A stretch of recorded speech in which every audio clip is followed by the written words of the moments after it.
যাহা করিবে তাহাই কিন্তু ঘুরিয়া পাইবে। এই কথাটা কিন্তু সবসময় আমাদেরকে মাথায় রাখা উচিত। সেটা হতে পারে ভালো কাজ কিংবা খারাপ কাজ, আমরা যা করব ফেরত আমাদের কাছেই কিন্তু আসবে। ভগবান ছাড় দেন কিন্তু ছেড়ে দেন না। হ্যালো আমার মিষ্টি মিষ্টি বন্ধুরা, সবাইকে সুস্বাগতম নতুন একটি ভিডিওতে। তো চলো বন্ধুরা, ভিডিওটা শুরু করা যাক। দিনটা ছিল কিন্তু বৃহস্পতিবার দিন হলেও কিন্তু লেপা পোছা কিছুই করতে পারিনি, বিশেষ একটা কারণের জন্য।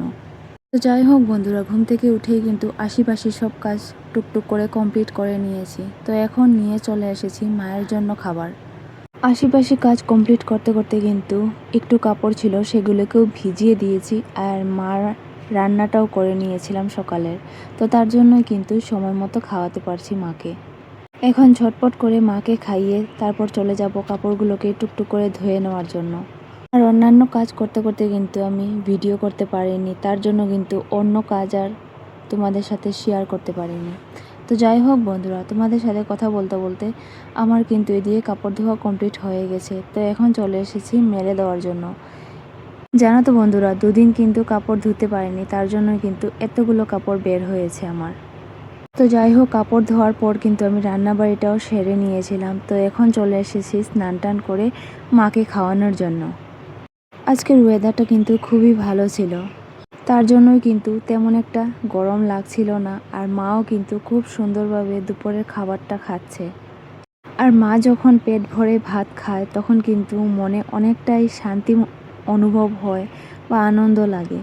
এটাই মনে হয়, যাই হোক আজকে আমার মা পেট ভরে ভাত খেয়েছে। তো মাকে খাওয়ানোর পর কিন্তু আমরা সবাই দুপুরের লাঞ্চটা কমপ্লিট করে নিয়েছিলাম। তো এখন চলে এসেছি বিকেলের কামকাজের জন্য। চোপড়গুলো তুলে জানলাটাও লাগিয়ে নিয়েছি। এখন বসে পড়েছি মাকে সন্ধ্যার টিফিন করানোর জন্য। সন্ধ্যার এই সময়টা আমার কাছে অনেকটাই গুরুত্বপূর্ণ, কেননা এই সময়টাতে বসে আমি মায়ের সাথে গল্প করতে পারি, মাকে খাওয়াতে পারি, মায়ের সাথে একটু সময় কাটাতে পারি। মাকে খাওয়ানো কমপ্লিট হয়ে গেলে আমি চলে গিয়েছিলাম কাপড়গুলো টুকটুক করে গুছিয়ে নেওয়ার জন্য। আমার অনুভূতিটা তারাই বুঝতে পারবে যাদের ঘরে আমার মায়ের মতো কেউ আছে, যে নিজের হাতে কিছুই তুলে খেতে পারে না বা নড়চড় করতে পারে না। সারাটা দিন আমি যতই কাজ করি, আমার শুধু মনটা পড়ে থাকে আমার মায়ের কাছে। মা কি করছে, মায়ের এখন গরম লাগছে না তো, মায়ের এখন ঠান্ডা লাগছে না তো, মা জল খাবে না তো, এটাই খালি ভাবতে থাকি যখন মায়ের কাছ থেকে একটু দূরে থাকি। দূরে বলতে ওই কামকাজের জন্যই। তো যাই হোক বন্ধুরা, আজকের ভিডিওটা এই পর্যন্তই রইল।